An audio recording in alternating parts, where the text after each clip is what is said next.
Hey, everybody. It is Peter here from Strong Healthy Women, and welcome to Talking Wellbeing TV, where we share hints, tips, and advice about the foundations of wellbeing. And we are joined today by the lovely Ange Sinclair, the digestive detective. Hey, Ange, how you going? Hi, Peter. I'm very well for Monday. It's all good. Awesome stuff. So our topic this week, and I'm really excited for this topic, it is the healthy, happy tummy. And it is something that I hear about all the time, ladies with saying, oh, my tummy's so bloated. If only I could get rid of this tummy. And it's such a complex thing, tummy health or gut health. Yeah. So do you want to take us into understanding it in simple terms, why our tummy health matters so much to us? So I think that's a really good question, and it is a topic that is humongous, basically, and it is a topic that really does impact our whole health and our whole life, essentially. Because if your gut health is bad, your immune system's likely to be bad, your hormones are likely to be bad. You might not be able to process your emotions the way you would be able to, because that's controlled by our gut. Your brain might not work the way it is, because we have neurotransmitters. We have this super highway that crosses from gut to brain and brain to gut, and the messages run up and down both ways, so it's bidirectional. So also our liver health and our kidneys, and even what's happening when we get a urinary tract infection. Most people don't know that is sometimes attributed to the gut as well, because it's a translocation of bacteria coming from from your gut out through your anus into your vagina. So lots of people don't know those sorts of things. So it really does control your entire body. So that's why it's important, because without it, we can't do a lot of things, which is what we want to do, basically. Yeah, and I think what happens, Ange, is for many of us, we get out of sync with listening to our body a lot too. Yeah. And it's only when we start to pay attention to what our body's telling us that we go, oh, hang on a minute, there was something there that I ate that wasn't quite right for me. And that's when you really need to start to become that detective and go, okay, what was it? So I know for me, chicken, of all things, particularly if it's organic, I'm okay with it. But if it's not, oh wow, big belly bloat afterwards. So And you I'm know what that likely is very conscious of. So that's Go ahead, tell it. That's actually likely caused by the chemicals that they process the chicken with. So what they do is, when they do those chickens, they dip them into chlorine.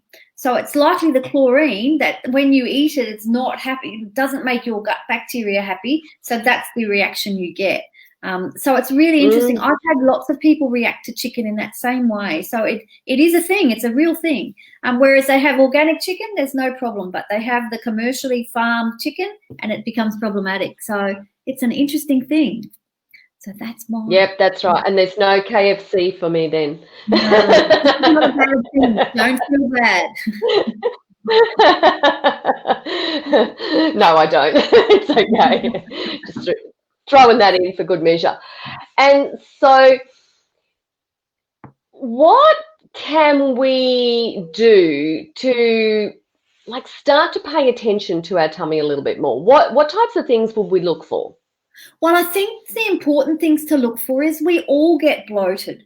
Everybody does. That's a natural consequence of eating fiber, essentially. So you should get bloated, but it should only be for a short time. It should only be, you just feel a fullness in your tummy. You're not necessarily distended. So to me, if your belly is distended and it's hard, and you get reflux or other symptoms like brain fog and stuff, that's not a right process for our body. Something else is happening for you. So that I would say to you is wrong. So, but if you eat a normal meal that's full of fiber, legumes and beans and stuff, and you get a little bit of bloating at the mealtime, and then it goes once you feel that you digested, that's okay. The other thing I have a lot of people say is they think, oh, I got so farty, so that they're full of gas and wind and stuff like that. If you're eating a really good diet, you should be farty. Like the average person should fart between 14 and 21 times a day. And allegedly, women fart more than men. I think a man wrote that paper, though, so don't quote me on that. So I often have lots of people that go, I just fart too much, I have too much gas. But when you ask them, it's really normal. So then you should look at, well, does that gas smell? So if that gas smells, well, then yes, you have a problem. There is something not right there. So they're the little signs to look out for. Are you chewing and eating your food really well so you don't get that extra distension? Because when we eat mindlessly in front of the TV, sometimes you look down and think, oh my goodness, I've just eaten that and I don't actually know what I ate. And if you're like me, I have a couple of boys in my family. You see them eat something and they literally put it in their mouth and they inhale it. They don't actually chew it. And you know, so our whole digestive process starts here in our mouth. Well, it actually starts in our eyes. We see the food, we start to salivate.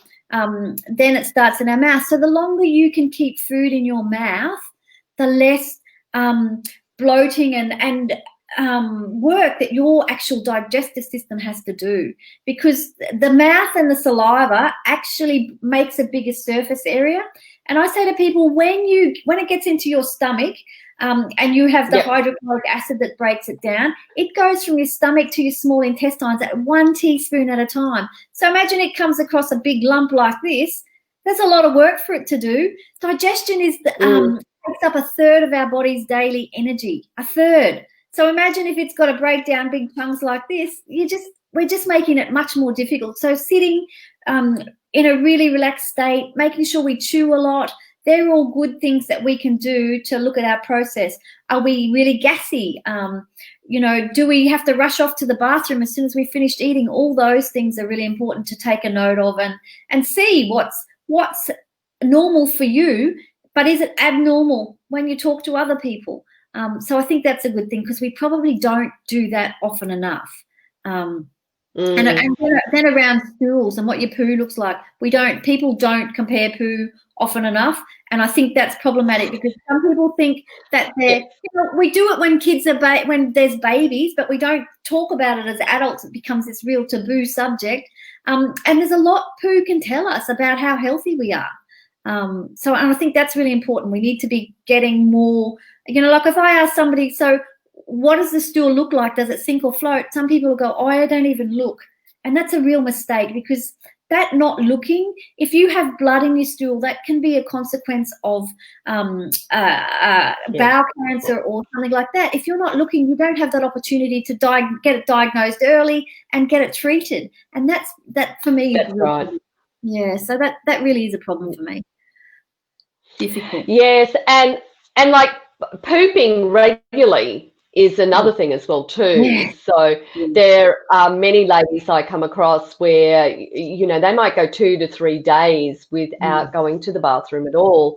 And that's a real concern in itself. And so simply listening, paying attention to whether you're farting, what your poos look like, what your tummy reacts, are the first things that we can really do for ourselves. You can even go to the next level, Ange, and start writing it down in your journals, what it was like.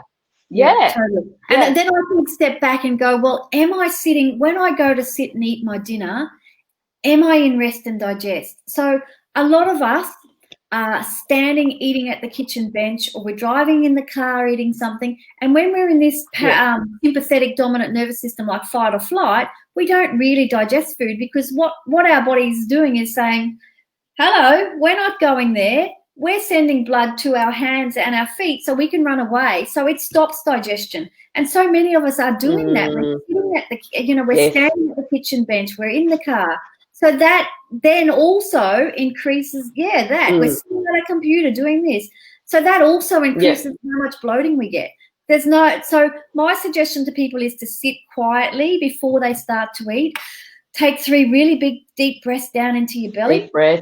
And you can even hold your belly and make sure the air goes right down into your belly. If you do that 3 times, then you go into rest and digest. Remember Little House on the Prairie? I'm sure you do.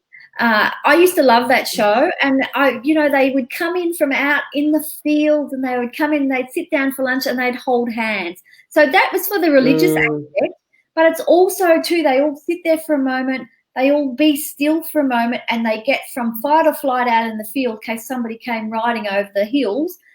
But now they're inside and they go into rest and digest, into this parasympathetic nervous system. That's really important when you eat, because if you tend to be in that fight or flight, you are much more likely to get reflux or bloating or some sort of digestive issue, because you haven't been in the right dominant nervous system at the time of eating. So that's important as well.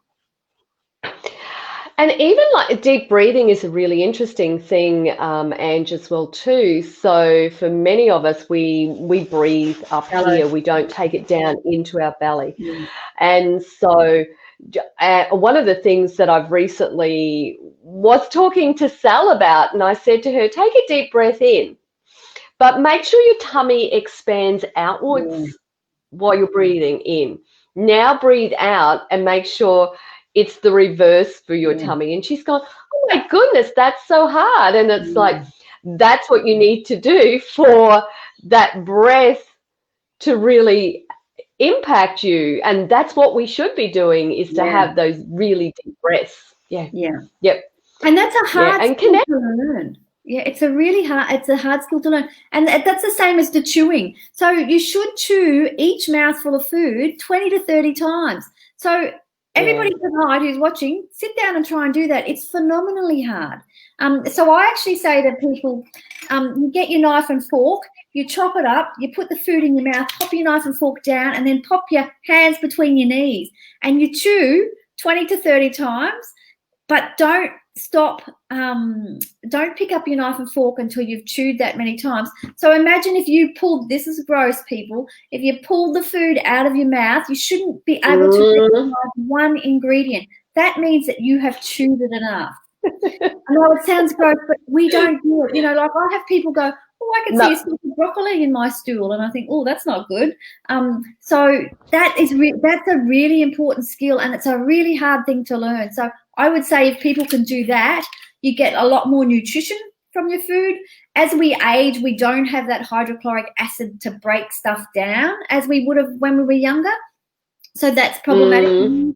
We lose a lot of those digestive enzymes. So by chewing it more in your mouth, you're making less work for what's happening here in our hydrochloric acid, in our stomach. You're making much less work for the blender part of our digestive system. So that's a really good thing, in my opinion. I'm laughing at that, pulling your food out of your mouth and looking at it, because I would do that. No, I would do that. I have done that. And it's funny, there's always, and everybody knows one, there's either somebody in your family who eats really fast, or there's somebody in your family who eats really slow. Like we have one who we sit there and we wait for, and we say, can you hurry up? She says, no, I'm actually chewing my food. And she does. She chews it until there's nothing left, and she'll swallow it and then start again. So it is and she never has digestive upset.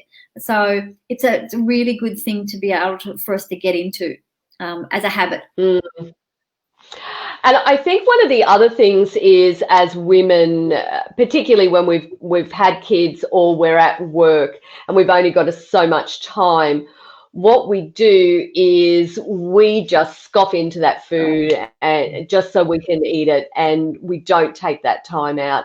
I know that we have a number of nurses who work out with us at Strong Healthy Women, and their time is just so restrictive, and so they're just chewing down on that food as quickly as they possibly can, and it's just not good for us at all. No, and in that instance, they might not be able to do everything, so they might not be able to get into rest and digest and chew a lot. They just got to get it done. So my suggestion in that instance is there's a thing called alternate nostril breathing that you do when you do yoga. Yes. And remember when Hillary Clinton was running for president the last lot of elections? Well, when she was running for president, that was part of the problem for her, is that she could never get into that system where her body was relaxed. And so she did this alternate nostril breathing. Basically, you put your 2 fingers between your eyes, you block off one side of your nostril, you breathe in on the spare nostril, and then block the other one and breathe out. So so in 90 seconds, you can change from your fight or flight to your rest and digest. So it makes a huge difference. So 90 seconds, and I think all of us have 90 seconds. If you just did that one thing, that would change how you digest. It really would. So it's funny. It's funny you mentioned that, because that's one of the things that we do at the end of our FitFlex program is that we do a bit of mindfulness, and after the yoga, the stretching, and we always do some type of deep breathing. So it might be clenched teeth, you know, and then opposite breathing in and out. And sometimes we do the nose, and so or we count in for 4, hold for 4, exhale for 8. So always different styles of breathing. Massive impact on how you actually feel as well too. So, wow. Okay, lots in this topic. Let's move on to, how long does it take for your food to digest? Well, that depends on you and your digestive system. So ideally between 4 to 5 hours in total to get it right through. For some people it's more, for others it's less. If you're and a good way to tell how long it takes, so that's how much for it to digest. But if you wanted to see how long it takes to go from your mouth to out of your backside, the best thing to do is to eat a tablespoon of sesame seeds, because you can exceed the transit time. So you want your transit time to be somewhere between 24 and 48 hours. Is starting to get a little bit too long. That's what you want your transit time to be, and it could be even less. Some people can do 12 to 14, but you want a really good transit time, because then you're not recirculating toxins that are sitting in your belly, like you talked about with the ladies who don't go for a couple of days. That's not a great thing, because as our bodies metabolize stuff and break down things, we get these toxic metabolites. You want them out of your body. You know, so your liver packages them up into this beautiful parcel, and then they stay in your intestines, and then they break open again and they get recirculated. So that's not really great for you either. So you want to try and there's about 15 reasons why you can be constipated. It's not just the one thing you do that and you fix that and it's all better. There's quite a lot. So it's about finding what it is that's your sticking point, so to speak, and try and fix that.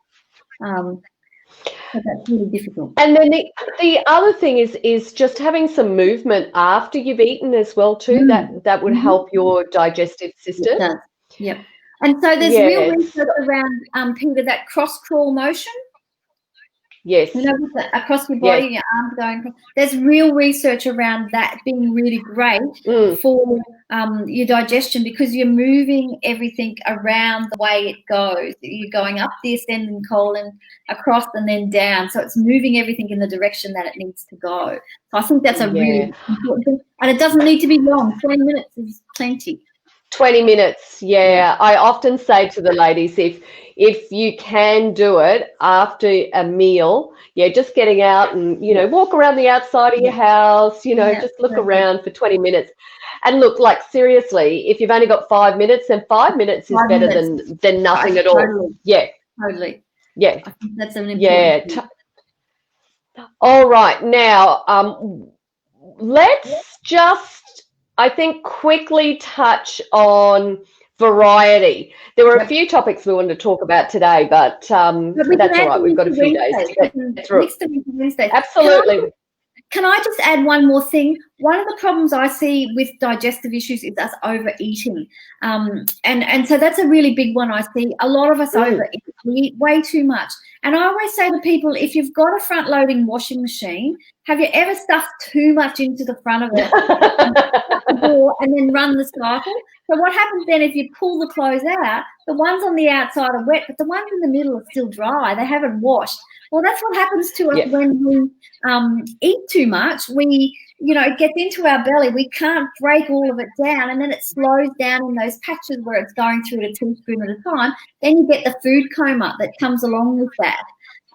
So that's that's another thing that will go on to then give you bloating and all those sorts of things. So that's important to remember as well. Brilliant. Absolutely brilliant. Yep. All right. Now, one of the things that I rant on all the time, which is to eat variety, because I know this, that so many women, same breakfast, same lunch, they might have variety at dinner, but it's generally, this is what I have for breakfast, this is what I have for lunch, and it just doesn't change. But that's really not doing us any good whatsoever. So let's delve into why variety is so important to us. Oh, here comes the colours. Okay, I've got some show and tell now. So there's about, look, they found about 10,000 gut bacteria, but they don't all have names yet. So most of us have about between 130 and 150 bacteria that are in our microbiome that we can name and that we know. And if you and your husband live together, you're likely to have similar ones.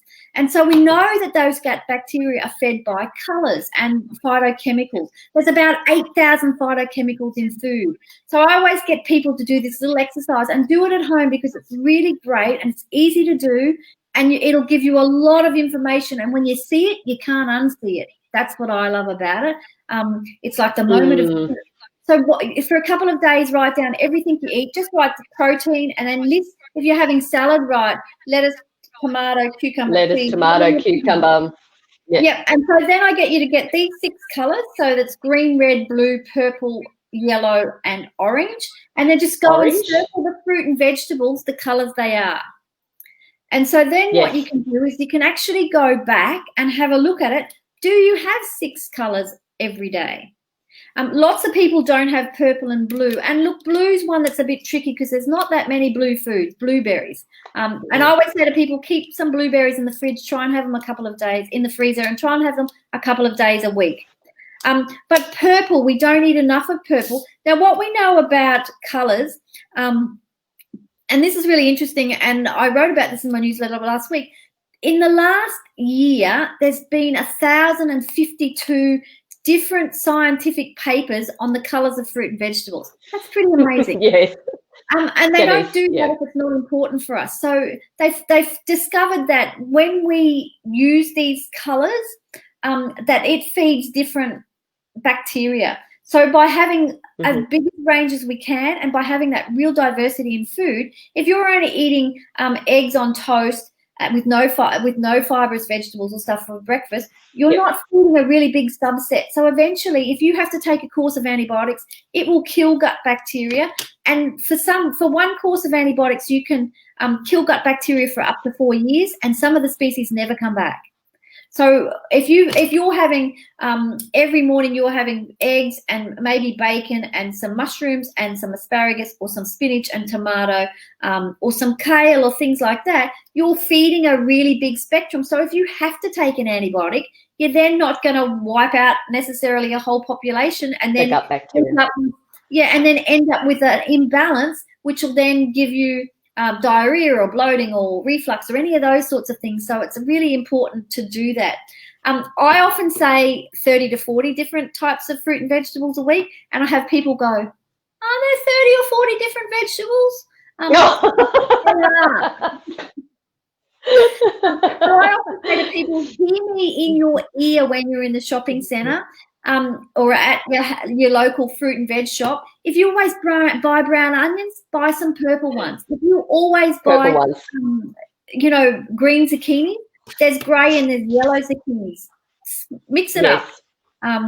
If you always buy iceberg lettuce, swap to a different one, because even though they're all lettuce, they all have different phytochemicals and colours in them that feed our gut bacteria. And I think that's really important. So I have seen people with constipation by just changing. Like I had one girl do this, and she was short, and she was very clever because she worked it out before we had our consultation, because she lived away from me and we were doing it at Zoom. And she said to me, oh, my God, I don't eat any purple or any red. So I cooked myself up this big batch of red and purple and blueberries.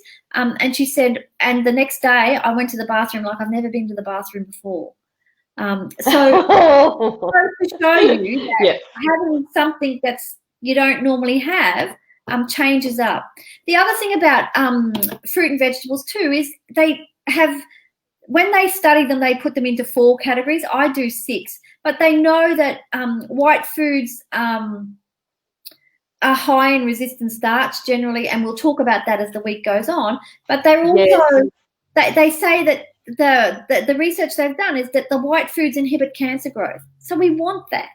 So we want to be including those white foods into our diet. They're saying red foods are really good for our heart. They're super antioxidants, super high in antioxidants, and they help. Now, red I love because that helps us reduce our abdominal fat gain.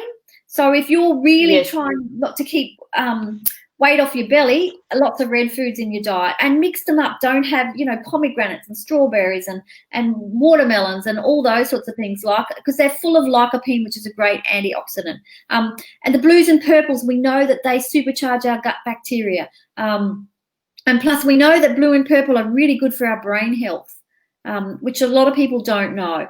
Green foods particularly have things in them called glucosinolates, and they open our detox pathway. So, and that they decrease the risk of cancer as well. So that's really important.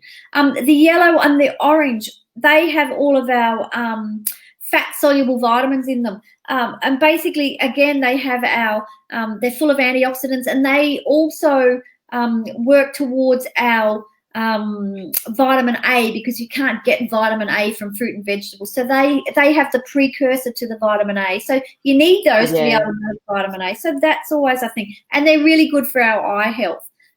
So they're all really good things to think about when we're actually eating food. It's not just about, I'm having this great thing. I always go to myself, what colours have I missed today? What can I add? I've got to get 28 grams of fibre into my diet today, and I like to do it with fruit and veg. What can I add at breakfast time? Instead of just having eggs on toast, what else can I give myself in the fibre stakes to get my day started? Yeah. And look, a veggie scramble is ideal. Cut your toast out. You don't need your toast. No. Put your veggies in instead. Yeah, and it's so much better for you. And that's where I love, we've just come out of the metabolic jumpstart, and I had a mix and match smoothie in it. And so it was like, well, here it is, just mix it up, but don't have the same thing every day. Yeah. So add in different things. So, and that works really well, because if you're a smoothie type of person, agree. You can go with the frozen stuff, and it's so easy to do. Oh, brilliant. Absolutely brilliant. You can get that variety already made for you now. Mostly you can buy, banana and stuff already chopped up. You can get mango ones, and you can get blueberry ones and things. So it's already ready for you to go. All you got to do is make it. So just throw it in. Yeah, totally. So, some great stuff there, Ange. I'm looking forward to, what we get into during the rest of the week. So I think the first thing is we listen to our body. Yep. See how often we're farting. Yep. Check our poos. Write down what we're having. Be detailed. Use the coloured pencils. Yep. And see whether we're getting that variety in our diet. And just start paying a little bit more attention to what's going on. And I think then the most important thing is to slow ourselves down when we're eating. Take the deep breath and chew our food, and then go for a little walk afterwards. Sounds simple. So easy, really. So easy. And it's so simple that it's so difficult. And I say to my clients, it sounds really simple, but it ain't simple. No.